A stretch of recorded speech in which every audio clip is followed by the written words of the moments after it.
As much as it hurts to say, Ethereum has been somewhat of a laughingstock for years now.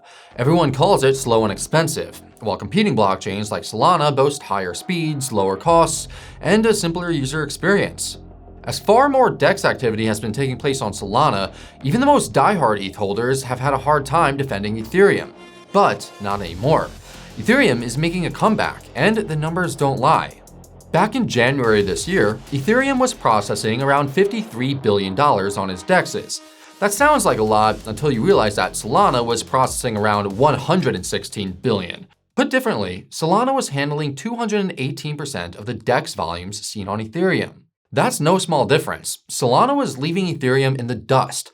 Today, though, the numbers look very different. Since that $116 billion peak in January, Solana's DEX volumes have plummeted, while Ethereum's DEX volumes have come down much more naturally. Specifically, Solana DEX volumes dropped by over $70 billion, falling from $116 billion to just $43 billion by the end of April. That's a 63% decrease. By comparison, Ethereum's DEX volumes stood at $53 billion in January and only slipped by $7 billion to $46 billion by the end of April. That's a far more modest drop of just 13%. And the eagle-eyed among you will have noticed something intriguing there too. Solana and Ethereum DEX volumes are now neck and neck, with Ethereum's even being higher in April than Solana's. To put that into perspective, the last time Ethereum DEX volumes dominated Solana was way back in August of last year. Regardless, this parity matters more than you might think, because it signals a major shift in narrative. Solana's biggest flex has always been its higher throughput and lower costs, pulling users away from trading on Ethereum. And to be fair, Solana deserves its flowers. For a hot minute, it was where everything happened. But the data now suggests that trading momentum has faded and things have changed. And while Solana was cooling off, Ethereum was doing what it does best. Institutional activity, tokenized assets, stablecoin settlements, and large-scale DeFi liquidity have largely stayed loyal thanks to its solid, reliable infrastructure. So even when Solana activity faded, Ethereum activity remained strong. And the idea that Ethereum is dead no longer makes sense. And by the way, if you want to keep up with the latest Ethereum news as it stages a comeback, well, then you could join the Coin Bureau's Telegram channel. That's where we share the latest breaking news, provide deep dive alpha, and give you the most important market updates, all pinged directly to your device so you don't miss a thing. So sign up today using the link down in the description below or the QR code that is on the screen now. So what actually happened to Solana? Well, first, let's be clear. This isn't a story about Solana failing. It's more like a sugar rush finally wearing off. Back in early 2024, the launch of Pump.fun led to thousands of new tokens being minted every day. Memecoin mania was in full swing, and crypto Twitter was flooded with FOMO. Pump.fun alone was responsible for a massive 80% of Solana meme coins at its peak. But of course, it wasn't alone. Pump.fun's success quickly sparked competitors like Let's Bonk, Radium Launch Lab, and Moonshot. During that period, Solana processed massive volumes, and Sol's price went parabolic. But there's one issue with all of that. Barely any of this activity was organic economic growth. It was heavy speculation, casino-style, high-frequency trading on tokens with no real purpose beyond going up, and more often than not, going down. As a not-so-fun fact, around 18.7 million tokens have been launched on Pump.fun, according to data from Dune Analytics. Less than 1% of those ever reached the $50,000 market cap needed to graduate to external DEXs like Radium. Even so, this didn't stop people from aping into the latest meme coin the second it hit the market. Thanks to Solana's low fees and high transaction speeds, traders were betting on dozens of tokens a day. And for better or for worse, Solana had built a bit of a reputation for being a meme coin blockchain. The problem with that, however, is that once the meme coin cycle ended, demand within the Solana ecosystem quickly faded with it. This can be seen across various other metrics, not just DEX volumes. For instance, the number of active Solana wallets has plummeted from 8.7 million at the peak of October 2024 to just 1.9 million at the time of shooting. New accounts have dropped from around 27 million in July 2024 to just 10 million today. Although we should note that these numbers are inflated with bots, so take that with a grain of salt. Even so, daily application revenue on Solana has collapsed from a high of 85 million in January 2025 to less than $2 million today. On-chain total value locked, or TVL, reached over $13 billion in September, but has since fallen to just $6 billion today. With all of that said, it is important to reiterate that Solana didn't do anything wrong. It still performs just as well now as it did during peak Memecoin mania. It was retail speculation that broke down. But that speculative wave never really hit Ethereum, at least not to the same extent. So as retail capital moved away from meme coins, what was left was the serious money, and most of that resides on Ethereum. Now, if anything that we've just covered makes you think that Ethereum is just plain old boring by comparison, well, you might be right. But that might actually be its superpower. In a space that rewards hype, narrative, and viral moments, Ethereum has spent the last year or so being relentlessly, stubbornly unsexy. Instead, Ethereum was cementing its position as crypto's most mature ecosystem. While dunking on Ethereum has become a pastime on crypto Twitter, many people forgot that Ethereum is the dominant force in almost every crypto narrative. Just look at DeFi. 52% of the entire DeFi ecosystem lives on Ethereum, accounting for $44 billion. And that's not even including its layer 2 ecosystem. That's just what lives on the mainnet. Then there's the tokenized real-world asset, or RWA sector, which is quickly becoming the most important sector for crypto's institutional adoption. Ethereum controls a massive 55% of the market share, accounting for roughly $19 billion. And of course, one specific type of RWA is stablecoins, which are the backbone of the entire crypto industry. Just over 50% of all stablecoins in circulation live on Ethereum, at a massive $164 billion. Heck, even if you look at the ETFs, you'll see a similar dominance there. Obviously, the spot Bitcoin ETFs are in the league of their own, but when it comes to altcoins, Ethereum is miles ahead of its competitors. At the time of shooting, Ethereum-based ETFs have a combined $16.6 billion in assets under management, or AUM.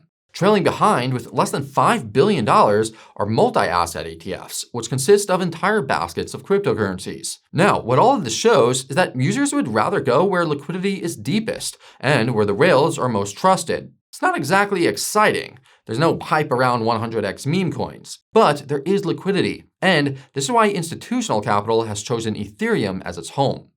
Institutions have deep, deep pockets. They don't care if they have to pay more in fees or wait a little bit longer for a transaction to clear. What they care about is deep liquidity and a reliable architecture that keeps their massive stacks of cash secure. That's why Ethereum's most boring properties are also its most valuable. Ethereum's upgrade journey so far. By now, you could see that Ethereum leads across multiple narratives. The irony, though, is that it's not even trying to. While other blockchains have been chasing their product market fit, Ethereum has spent years rolling out major upgrades to strengthen its core infrastructure. And if you're wondering why Ethereum's future still looks bright, you only need to look at what it's already accomplished. Now, for context, Ethereum upgrades are rolled out through hard forks, which, for those who don't know, are simultaneous upgrades to both Ethereum's consensus layer and execution layer. Every upgrade has been huge for Ethereum, but no upgrade was bigger than the merge, which took place in September of 2022. This was not only Ethereum's biggest upgrade, but one of the biggest feats in the history of computer science. That's because the merge marked Ethereum's transition from proof of work to proof of stake. The name came from Ethereum's mainnet merging with the beacon chain, Ethereum's consensus layer, based on validators staking ETH, rather than miners using machines to secure the network. It was an extremely complex process that required delicate execution, and yet the devs implemented it without the network experiencing any downtime. Respect. The merge was followed by Shapella in April 2023, which basically allowed people to unstake the ETH that they'd locked away prior to the merge. Admittedly, Shapella turned out to be a bit of a nothing burger. After that, though, was the Denkun upgrade, which was rolled out in March 2024. Denkun had a much larger impact on the network because it focused on making Ethereum cheaper and more efficient, especially for layer 2 rollup solutions like Optimism and Arbitrum. The headline feature of Denkun was EIP 4844, which introduced proto-dank sharding. It sounds complicated, but basically introduced a new temporary data type called blobs, which allow rollups to post transaction data more cheaply. Blob data is stored temporarily instead of permanently, dramatically lowering costs without sacrificing security. The result is much cheaper fees for users on layer 2 rollups. Then, after Denkun, was the Pectra upgrade, which was rolled out in May last year. Pectra focused on network performance, validator deposits, and made improvements to how Denkun's data blobs are handled.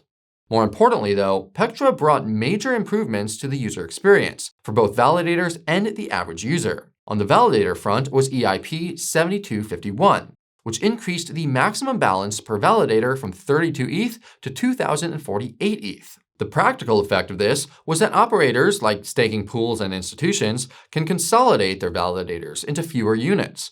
This reduces overhead, simplifies infrastructure, and lowers the bandwidth and operational burden on large stakers, while still preserving the decentralization at the protocol level. On the user front was EIP 7702, which benefited Ethereum wallets. Basically, Pectra enhances account abstraction for Ethereum wallets, allowing them to temporarily act as smart contracts during transactions.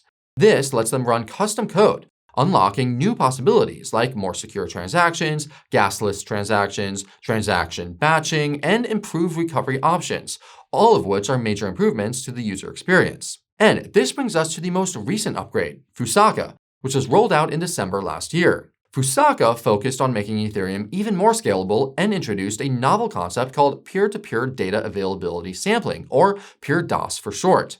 To keep things simple, peer DOS basically made it possible for nodes to validate data by sampling small pieces from different nodes, in other words, their peers, rather than downloading everything. It sounds a little boring, but this was a real big deal because it dramatically improved how Ethereum handles data, resulting in cheaper and more scalable rollups. So then, that brings us up to date. As for what comes next, all eyes are on the upcoming Glamsterdam upgrade. At the time of shooting, there's no confirmed date for Glamsterdam's rollout, but it's expected to happen in the first half of this year, so in the very near future. Whenever it happens though, it will bring improvements to Ethereum's layer scalability. That's because Glamsterdam introduces a concept called parallelization. Right now, Ethereum processes transactions one after another, which can cause problems when the network is congested.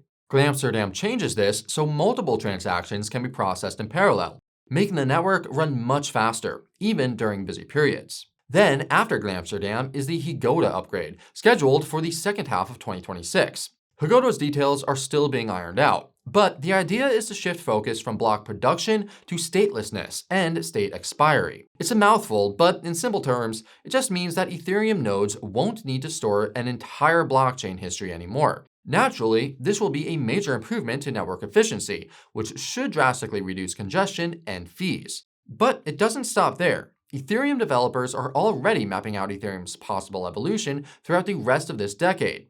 In February of this year, the Ethereum Foundation, the nonprofit coordinating Ethereum's development, published a so-called straw map, which is essentially a roadmap that explores different possibilities, rather than committing to anything in full. This straw map outlines 5 goals: near instant transaction finality, dramatically higher throughput, built-in privacy features, improved interoperability with Ethereum's Layer 2s, and quantum resistance features. No single path has been agreed on yet, but any one of these directions would bring major improvements, whether in scalability, security, user experience, or all of the above. In any case, the key takeaway is that Ethereum isn't fighting any particular narrative war. Instead, it's shipping out major improvements that ensure it remains the dominant force it is today. Now, if there's anything that you should take away from this video, it's this. Ethereum has been slammed by critics more times than we can count. After the 2018 bear market, after the DeFi summer hangover, after the gas fee crisis, after the merge hype faded, even during the most recent crypto market cycle, there's always someone ready to write its obituary. Yet Ethereum is stronger today than it's ever been. I mean, just look at what Ethereum has survived. It made it through the ICO boom and bust of 2017. Its smart contracts gave birth to DeFi from nothing. And years later, it continues to host the majority of DeFi liquidity. Entire sectors of crypto were built on Ethereum and never left. Yes, Ethereum lost the Memecoin narrative to Solana, but ultimately that didn't really matter. Because while Solana was busy churning out waves of shitcoins, Ethereum was busy becoming the backbone of institutional finance on the blockchain. RWAs, tokenized treasuries, stablecoin settlement, all roads led back to Ethereum. Put simply, Ethereum has unmatched staying power. Every cycle produces a chain that becomes the latest digital casino. This cycle, it was Solana. Before that, it was Binance Smart Chain, now the BNB chain. Before that, it was Tron. And before that, it was EOS. All of these chains had something in common: fast speed, cheaper fees, and plenty of retail speculation. And to be clear, every one of those chains is genuinely great at what it does. But when the casino closes for the night, the serious money is all that's left. And what they want is a settlement layer. Settlement layers don't need to be flashy. They just need to be reliable, battle-tested, and trusted by people moving ungodly amounts of capital. Think of it this way: the New York Stock Exchange is not exciting. Swift is not exciting, but you'd be crazy to bet against them just because a faster alternative showed up. Ethereum has spent years earning that kind of institutional trust, and that trust compounds over time in ways that raw throughput numbers simply don't capture. Outside of Bitcoin, no crypto project has demonstrated anything close to Ethereum's staying power across multiple market cycles. Bitcoin's resilience is well understood. It has the digital gold narrative, it has the ETFs, and it even has sovereign adoption. But Ethereum is doing something genuinely different, and arguably harder. It's maintaining relevance as programmable infrastructure across the entire crypto industry. There's a reason why Ethereum has so comfortably survived, even as competing blockchains have repeatedly tried to kill it. ETH's price might not always melt faces. I mean, we only need to look at the last cycle to see that. And to be blunt, ETH's price will probably underperform in future cycles too. There will be times where the narrative seems broken and where something newer and faster comes along. But that's just the nature of crypto. But Ethereum has a structural advantage that no other project has ever replicated and likely won't be able to replicate in the future. And with that, that's going to be all from me for today. But I want to hear from you. Are you bullish on Ethereum's future? Do you hold any ETH? Or do you think that Ethereum's days as the second largest crypto by market cap are pretty much numbered? Let us know your thoughts in the comments down below because we would love to hear from you. And if you want to learn more about how you could use Ethereum without getting rinsed in fees, well, then check out the video right over here.